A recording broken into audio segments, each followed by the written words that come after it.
नाज़रीन, मंगोलिया से उठने वाले चंगेज खान ने पूरी दुनिया पर अपनी दहशत बिठाई। मंगोल कौम के उस फरमारवा और उसकी नस्ल ने मुसलमानों को इस बेदर्दी से कत्ल किया कि आज भी इस तारीख का जिक्र करते हुए आंखें नम हो जाती हैं। इस वहशी कौम की कत्लो गारत 40 साल तक जारी रही और उन्हें किसी भी मार्के में शिकस्त नहीं हुई। उन्होंने बगदाद को तहत किया और तमाम मुस्लिम खिलाफत को मलिया मेट करके रख दिया। ऐसे में मिस्र के ममलूक हुक्मरानों के एक सिपा सालार ने सिर्फ 20,000 के लश्कर के साथ मंगोलों को पहली शिकस्त दी, जिसके बाद उनकी हवा उखड़ गई और मुसलमानों ने अपना खोया हुआ मकाम वापस हासिल कर लिया। मंगोलों की इस पहली शिकस्त को मारकाए ऐन जालूत के नाम से जाना जाता है। नाज़रीन, 1258 ईस्वी में हलाकू खान ने मंगू खान के गवर्नर की हैसियत से बगदाद पर हमला करके खिलाफत अब्बासिया का खात्मा कर दिया। बगदाद के साथ साथ मूसल, हलब और दमिश्क भी हलाकू खान के हाथों फतह हो गए। उसने इराक और शाम के अक्सर शहरों को बगदाद जैसी कत्लो गारतगरी का निशाना बनाया। इस तरह तातारी यलगार वस्ती एशिया से निकलकर ईरान, अफगानिस्तान, चीन, रूस और हिंदुस्तान के अक्सर इलाकों, मशरकी यूरोप, शाम, फलस्तीन और इराक को निगल कर मिस्र के दरवाजे तक पहुंच गई। उस वक्त हलाकू खान के हमरा 3 लाख का लश्कर था। अगर वो मिस्र को भी फतह कर लेता तो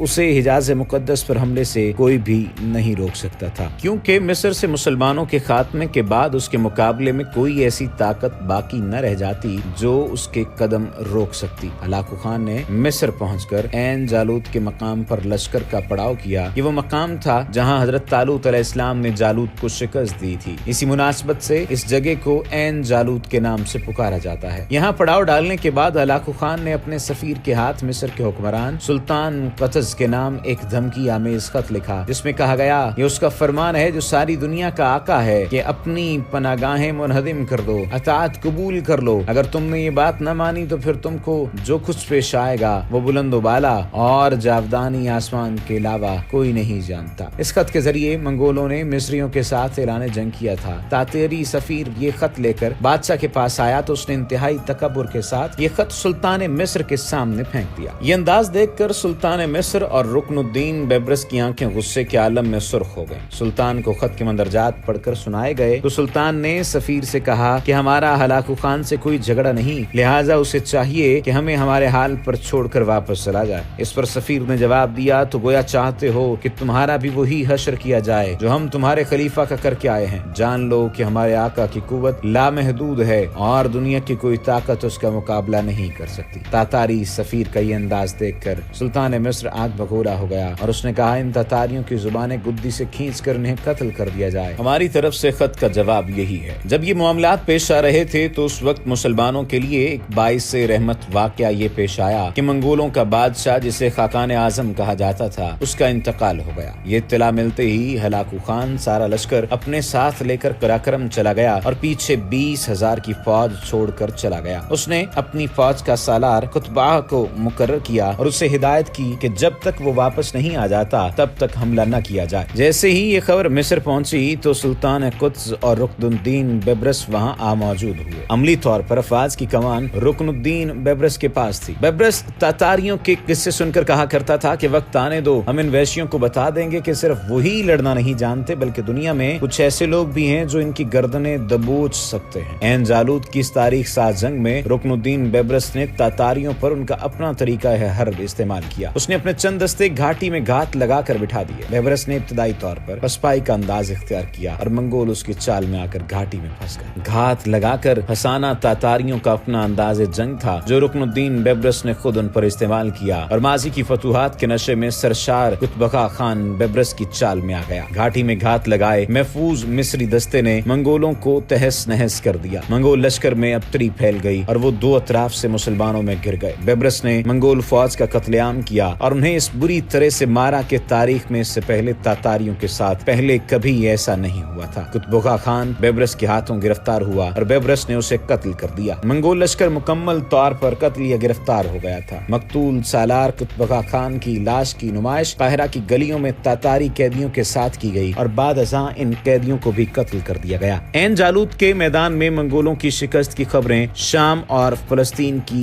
मंगोल मकबूजात में आग की तरह फैल गईं। मुसलमानों ने मंगोल हाकमून के खिलाफ बगावत कर दी और जगह जगह से खबरें आने लगी कि मुसलमानों ने तातारियों से शहर वापस लेने शुरू कर दिए ہوئے ہیں، اس طرح دیکھتے ہی دیکھتے شام اور فلسطین کی اکثر مقبوضات منگول تسلط سے آزاد ہو گئیں۔ اس طرح منگولیا سے اٹھنے والی کالی آندھی 40 سال تک مظلوم مسلمانوں کا خون پی کر 1260 عیسوی میں عین جالوت کے میدان میں رکن الدین بیبرس کے ہاتھوں اپنے انجام کو پہنچ گئی۔ اگرچہ اس کے بعد بھی تاتاریوں نے مسلمانوں کے علاقوں پر کئی حملے کیے، مگر ان کے ناقابل شکست رہنے کا تاثر ختم ہو گیا تھا اور اب مسلمان ہر جگہ ڈٹ کر ان کا مقابلہ کرتے تھے۔ ہندوستان پر مسلسل تاتاری حملے اور خلجیوں کا کامیاب دفاع اس کی ایک روشن مثال ہے۔ خاقان اعظم کی موت کے معاملات سے فارغ ہو کر ہلاکو خان نے دوبارہ مصر کا رخ کیا۔ ہلاکو خان چنگیز خان کا پوتا تھا۔ جب وہ راستے میں تھا تو اس کا سامنا چنگیز خان کے دوسرے پوتے برکا خان سے ہوا، جو کہ جوچی خان کا بیٹا تھا اور ایک صوفی بزرگ شیخ سیف الدین کے ہاتھ پر اسلام قبول کر چکا تھا۔ ہلاکو خان اور برکا کے لشکروں میں مٹ بھیڑ ہوئی اور برکا نے ہلاکو کو شکست فاش سے دوچار کر دیا۔ اس شکست کے بعد ہلاکو مصر کو فتح کرنے کا ارادہ ترک کر کے واپس چلا گیا اور اسی صدمے میں انتقال